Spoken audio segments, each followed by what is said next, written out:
Mr. Gomez, thank you very much, and welcome to West Africa Democracy Radio.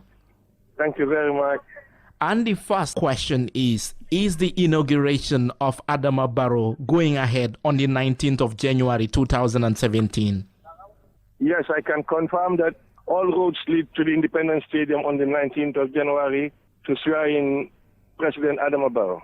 So it would not be at any isolated or secret place. It will be in the open at the Independence Stadium in Bakau. Well, once I tell you Independence Stadium, you should understand that it should be an open inauguration. Mm-hmm. Do we expect or should... expecting Go ahead. a large crowd, supporters of the president-elect.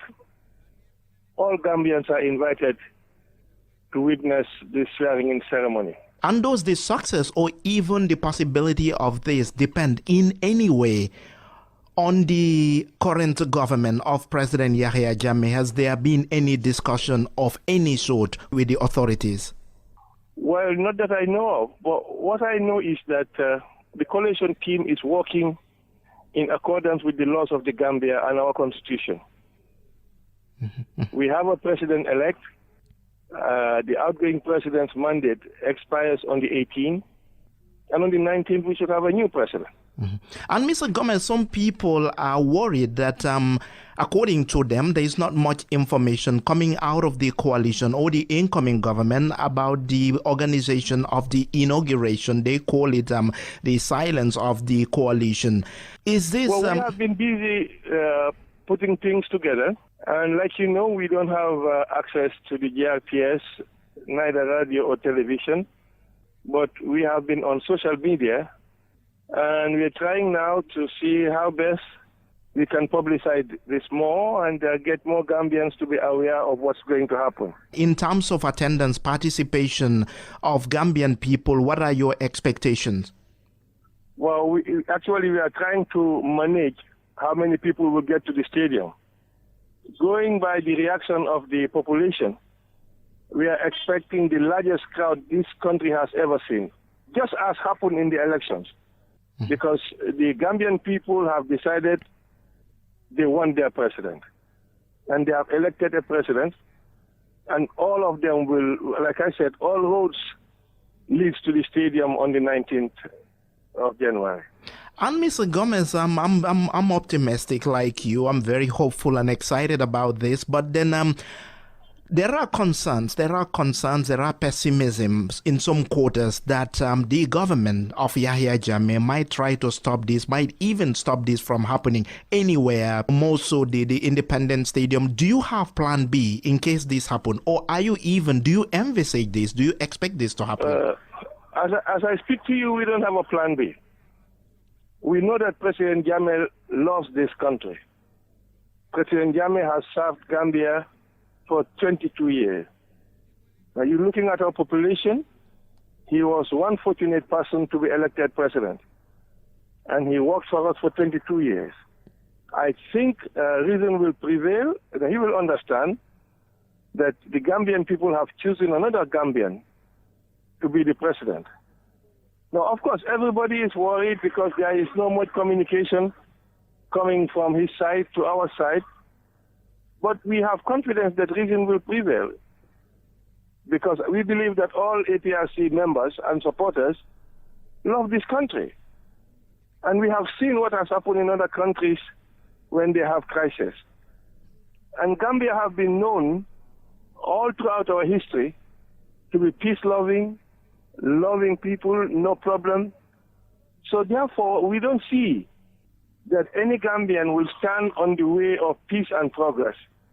And therefore, that is why we believe that President Yahya Jammeh and his supporters will allow the laws of this country to prevail over any other ambition. We can base this on hope, on reasoning, on assumption, and then our belief as Gambians. But it doesn't look like it, going by especially the propaganda on the state television, GRTS, and what Jammeh has been saying, his, sit-tightism, and then adamance on his position that there will be, or there should be re-election. What happens if reason does not prevail? Well, we are very optimistic that reason will prevail. We have get many examples in the past of election petitions in Ghana, in Kenya, elsewhere. Because, of course, before the petition is heard, you will hear all kinds of, everybody is backing his own position. We are not backing anything. We are going by the will of the people. But they are saying the election was not free and fair, which I thought we should have been saying because we are the opposition. But the government is saying the election is not free and fair when they had control of all the machinery. And you know, you must remember, when the president was congratulating our president, he told him exactly, you won me by over 18,000 votes. So he knew the figures. Before the IEC announced at that point, and there is still no ambiguity. So we cannot see how any reasonable person will begin to say, let's put Gambia into crisis because I am not satisfied. That's what politics is all about. You either win or lose. So he's the losing president. Therefore, he must allow the successful president to be inaugurated. So we may say whatever. There are so many rumors going around. But we must be focused that this is what the law says, and this is what Gambian wants, and this is what is going to happen. And so far, you have not been distracted by any rumor or any potential threat or anything. I am just from an inauguration committee meeting. Everybody is excited. Everybody is saying, let's walk towards the inauguration. Of course, you hear the rumors, and they come up every time. But that, if you follow that, you will not be focused, and you will not want to have your inauguration as successful as you want to. So you leave it to people to say what they want, but you must know also that every Gambian is a law-abiding citizen. And I am sure we will allow the law to prevail. And Mr. Gomez, in our tradition in particular, and I guess law as well, the president, any new president, is sworn in by the Chief Justice. Who will swear Adama Barrow in? There will be a justice to swear in Adama Barrow. And that is confirmed. I tell you for sure and certain that Adama Barrow will be sworn in accordance with the Constitution. Will that be Chief Justice? Well, there is provision in the Constitution as to how a president is sworn in. And that is why I am telling you that he will be sworn in. And when ECOWAS held their first meeting on the Gambia in Abuja last month, one of the issues that came out is the willingness and the declaration of ECOWAS leaders, all of them, to attend the inauguration of Adama Barrow. Are you in touch with them? Do you know if this still stands? We are expecting all ECOWAS presidents. We are even expecting presidents who are not in ECOWAS. Because we know that the Gambia have shown an example, just like Ghana did, that you can peacefully have an election and win through the ballot box. And also Africa must give an example. And so therefore, all the presidents must support this process. And like they have said they are coming, we are expecting all of them, and we are inviting other presidents who are not members of ECOWAS. And have you confirmed the presence of any of them so far? Not as I speak to you, but we are expecting to get our confirmation before the weekend. Let's move on to post-inauguration. Adama Barrow, as president of the Gambia, should in normal circumstances should occupy the State House, the presidential office at the State House. And we know, as far as I know, President Jammeh is still occupying there. It doesn't look like he is going to get out anytime soon. Where will Adama Barrow operate from if Jammeh stays in the presidential palace for whatever reason? Do you have that plan? I can assure you Adama Barrow will have a presidential office and a presidential residence. We are hoping that President Jammeh will vacate State House. But also, you must remember, we have got other examples in Africa where a president starts from working from somewhere and end up going to State House.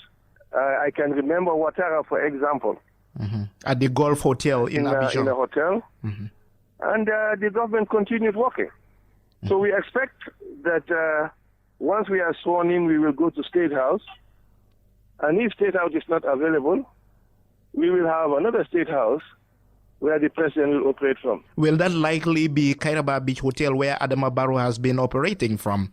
I don't want to speculate because that is beyond my scope of responsibility. Now I am responsible as a member of the coalition executive to work on the inauguration. Are we also likely to have at least a draft of cabinet, list of cabinet members before the inauguration, or that will come after the inauguration? Because a lot of people are asking this, who are going to be cabinet members in particular? Well, you see, people, always, like I said, people must ask questions. But we must remember that the Constitution is very clear. It is only the president who has the right to name a cabinet. But how about Sado cabinet? And the Constitution didn't say you must name it a week or before or 2 weeks before. He will surely name a cabinet after he has been installed. Mr. Gomez, thank you very much, and I wish you all the best. It's my pleasure. I look forward to seeing you in the Gambia. You must be part of the celebration. I will. Thank you very much. Thank you. Mr. Gomez, thank you very much.